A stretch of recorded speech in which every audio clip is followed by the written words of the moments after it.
Hi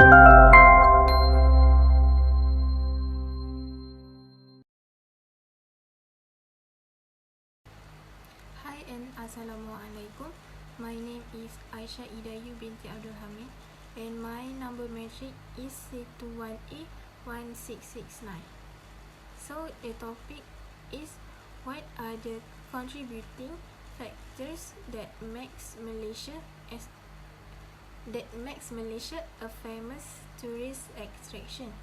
My point is food. Malaysia is one of the Southeast Asia countries that having best gastronomy products such as food, beverage and food culture due to the multicultural in this country.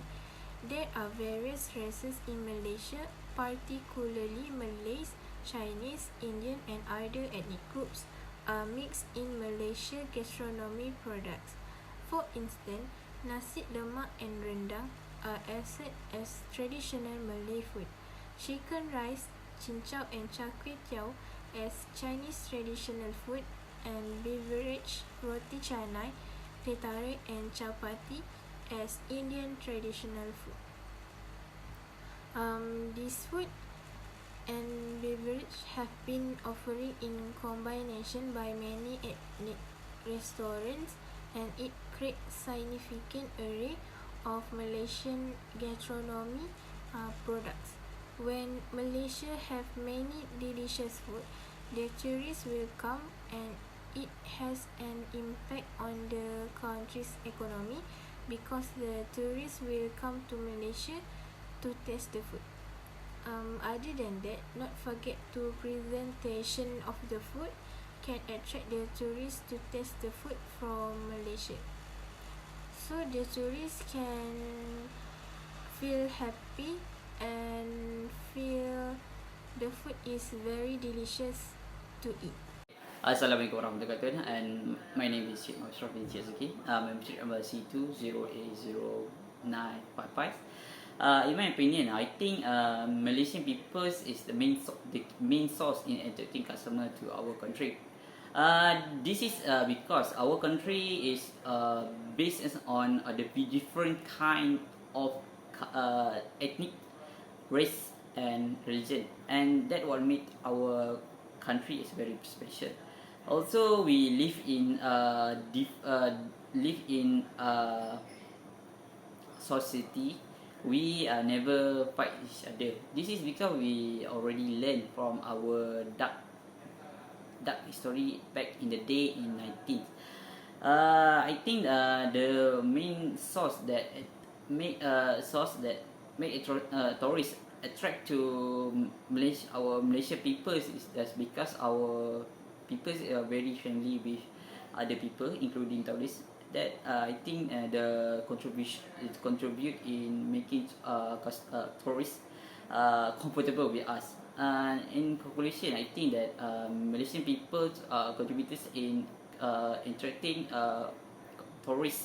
tourism in our country. That's all. Thank you. Assalamualaikum, my name is Aini Farah binti Sandy. My metric number is C21A1664. My point is the culture of Malaysia draws on the varied cultures of the different people of Malaysia. The first people to live in the area were indigenous tribes that still remain. They were followed by the Malay, who moved there from mainland Asia in ancient times. Chinese and Indian cultural influence made their mark when trade began with those countries and increased with immigration to Malaysia. Other cultures that heavily influenced that of Malaysia include Persian, Arabic, and British. The many different ethnicities that currently exist in Malaysia have their own unique and distinctive plural identities with some crossover. Traditional art was centered of fight such as carving, silversmithing, and weaving. Islamic taboos restrict outward depicting human until the mid-20th century. Various influences can be seen in architecture from individual culture in Malaysia and from other countries. Perhaps the most fascinating aspect of Malaysia is its reserve culture.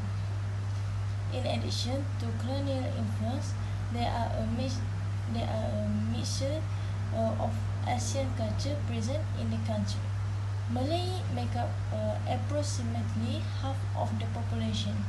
Chinese make up roughly 1/4, and there is a strong Indian community. This group live together harmoniously in Malaysia and give the country its vibrant culture and heritage. So, Hi, Assalamualaikum. My name is Ani Sofia binti Muhammad Safri, and my matric number is C21A1688. Now, I want to tell you about my point. My point is island and beaches. Malaysia is a tropical country with a warm climate and miles of coastline, so it should come as no surprise that beaches are plentiful. While there are excellent beaches on the mainland, it is Malaysia's islands that are the most popular for beach lovers. For example, Langkawi is the unlimited spot for a relaxing beach vacation, complete with shopping and dining. Most of the islands can be accessed by either ferry or small motorized boat, although only the two larger islands offer accommodation, shop and amenities. Of these two, Pulau Perhentian Besar has more of backpacking scene, while Pulau Perhentian Kecil is a little more upscale and family-oriented, like scuba diving, snorkeling, and kayaking are popular activities here. But visitors can also volunteer in turtle conservation program and get unique access to the areas where turtle come lay eggs. Okay, the last example is Tenggol Island. Tenggol Island is one of the best islands in Malaysia for a tropical beach vacation. Loved by both locals and tourists, the Tenggol Island is like home away from home. It not only lets you enjoy privacy but also comfort, making your holiday a beautiful memory you will cherish for lifelong. If you are seeking tranquility, then this is one of the best Malaysian islands. That's all for me. Thank you. In conclusion, all candidates agree to choose island and beaches. This is because Malaysia has many interesting beautiful islands and beautiful beaches, various activities that can be do at the places. For example, snorkeling at Orang Island, camping, and so on. Tourists who come will be amazed by the nature and beauty of the beaches in Malaysia. Lastly, Malaysia is a great place for tourist attraction, so that's all from us.